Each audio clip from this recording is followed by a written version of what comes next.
he's pretty on pace or pretty close to that. Hey, that's a cool prediction, man. I'd love to see that. I've been a huge fan of Goldschmidt for a long time. That's a guy that I said before didn't get enough recognition. He's maybe the most underrated player in all of baseball, so I'd absolutely love to see that. I think that's a great pick. I think, though, one of the things that's so weird about the MVP award is that there's a lot of debate. Should it go to the best player, or should it go to the best player on a guy that has a successful team, right? Because a lot of times that's one of the other things that held Mike Trout back from winning every year is that the Angels don't make the playoffs. So it's like, how valuable is this guy if he's not taking them to the postseason? Right, it makes sense. Yeah, so that's a big thing. But so I think another guy that's going to be in that same boat this year is Nolan Arenado. He's probably going to hit another 35 or 40 home runs. He's going to drive in a ton of runs. He's going to play an excellent third base again, and his name probably should be up there. But again, I don't know how good the Rockies are going to be, so that's going to be tough. But yeah, I would love to see Goldschmidt, like you were talking about. Another guy, Freddie Freeman, is another guy that if he stays healthy could hit a bunch of home runs in Atlanta. But if I had to put my money on it right now, I would probably go. Oh man, it is tough. I know it's a toss-up. Yeah, it really is tough because you got a lot of guys that are right there and even with each other. I think Harper could be a candidate if he's going to want to go out and prove that he's worth Blackman. that money. I don't know about that. What do you mean? That guy is a freak of nature. Yeah, he's got a great beard if that's what you're talking about. But he's a sieve in the outfield, man. He's a mess out there. Well, they're just looking for offense there. So I mean, that's true. His offensive production's out there with everyone else. Yeah, he hits a ton. He's a great player. I'd love for the Indians to have him right now, but I'm going to go Arenado. I think Arenado is he's just a cut above the rest of the guys out there. So you got a Cy Young and an MVP, so they should be winning the World Series now. Yeah, I don't know. Now that I look at it that way, I had him out of the playoffs with the Cy Young and the MVP. But I mean, that can happen though, man. I mean, it really can. I don't think that baseball is it's not like the NBA where you bring in one guy and you have some success. But one guy, I'd like to think in baseball, bringing in one guy is less impactful maybe than any other sport. I don't know. I think I don't know if the talent around those two guys is enough, but I like Arenado for MVP. And again, I did mention that if anything holds him back, it's that the Rockies might not be that good, but that's my choice. Okay, I feel you. All right, we still got a little bit of time. I want to have a little bit of fun. So, with that being said, a couple of personal questions. Ed, let me start with you. Who is your favorite player of all time? Of all time? Favorite player of all time? Well, there's probably a little bit of recency bias on it, but Francisco Lindor. I think I've only mentioned. So hold on. I think I've only mentioned him 3 or 4 times. I got 7. You got 7? I got 7. I didn't think I had gone that high, but no. I mean, the kid's incredible. He does everything the right way.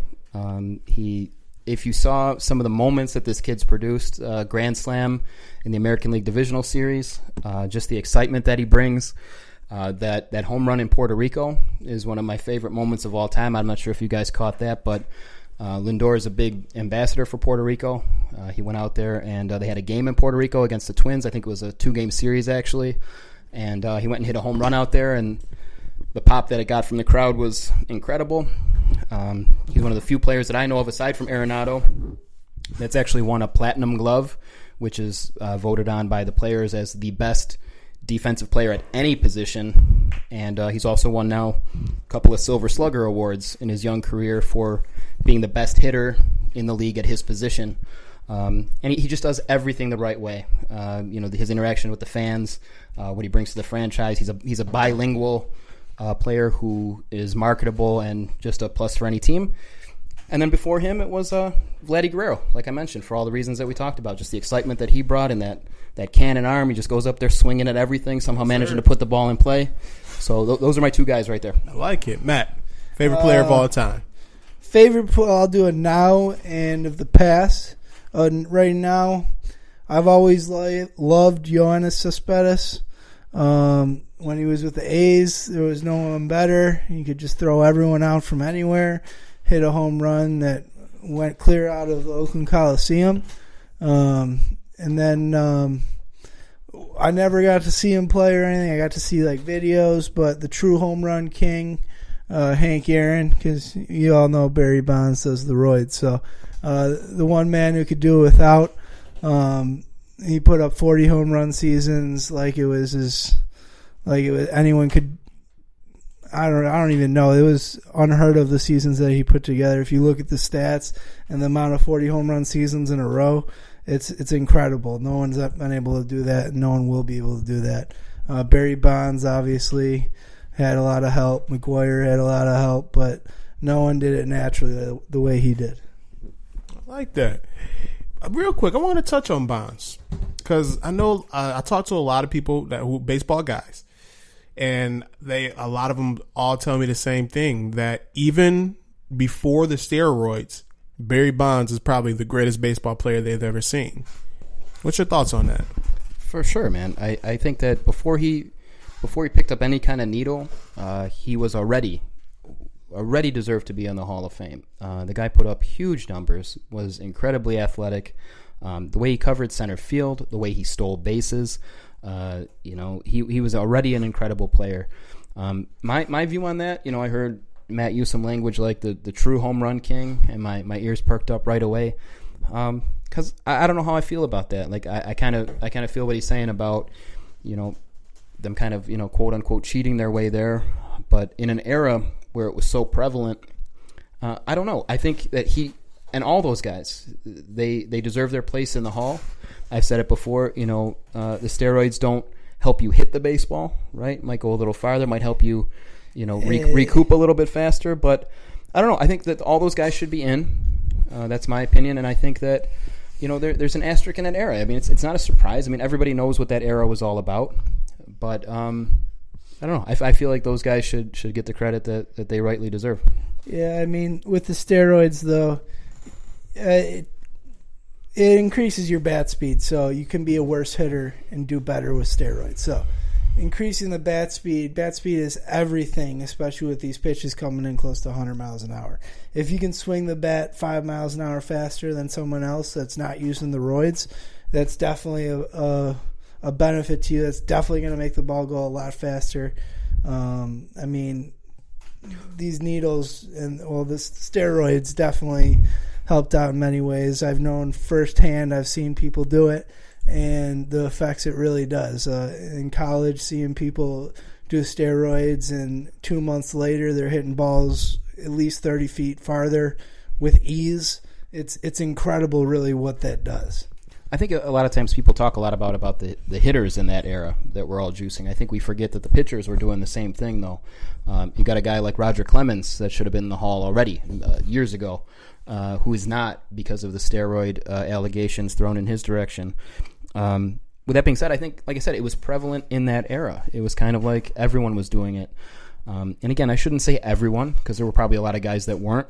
Ken Griffey Jr., shout out to Ken Griffey. Yeah, man. I think that was a guy who, if you look at his numbers, a guy that could have put up all-time numbers, but he had trouble staying on the field. Yeah. You look at Ken Griffey's numbers, like if he didn't get hurt, missed like a lot of games in those seasons, he would be right up there with Bonds. Yeah, and I shouldn't have said everyone was doing it, right? Because there were a lot of guys that were, very reputable, that were known as guys that were clean their whole career, that played through that era, that had incredible success, like a Jeff Bagwell, for example, from the Astros, part of the Killer Bees. But when it was that prevalent, I think, based on their production, based on what they did for the game, people forget that, baseball was really falling backwards big time compared to football's popularity, basketball's popularity, and that home run chase was the first thing that was exciting in a long, long time, and that really brought baseball back on the map. For that alone, I mean, these guys should be in the Hall of Fame for what they've done. But I'm more of a big Hall guy. That's a classic conversation. If you want, a big Hall or a small Hall, it's like, do you want to put a few more guys in that are deserving to be, or do you want to keep it really, really elite? I'm a little bit more of a big Hall guy.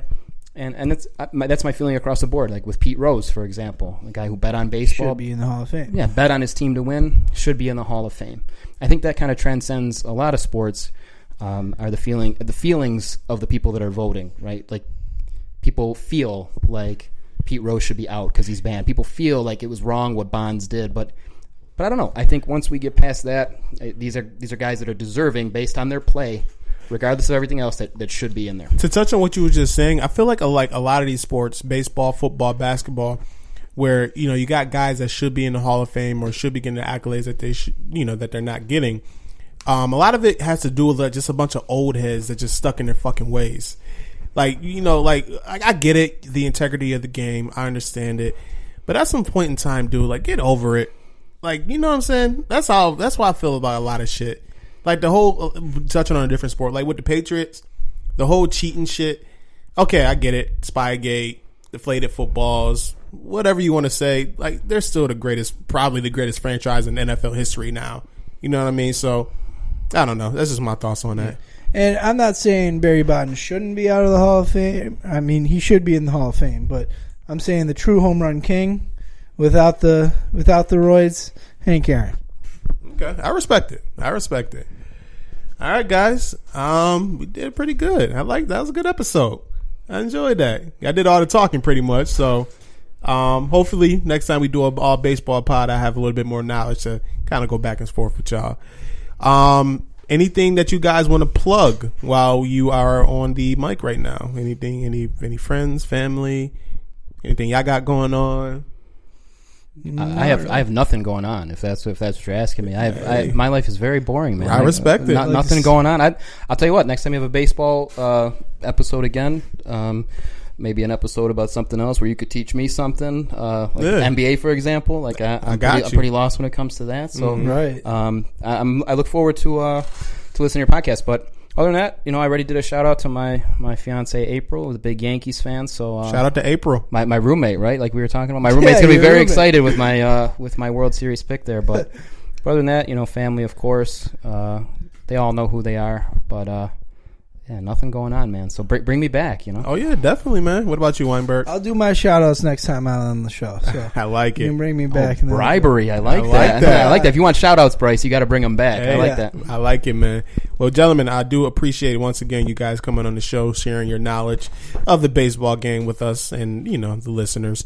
With me particularly, I learned a lot. I ain't gonna lie. So everybody, listen to this podcast. Thank you once again. I really appreciate it.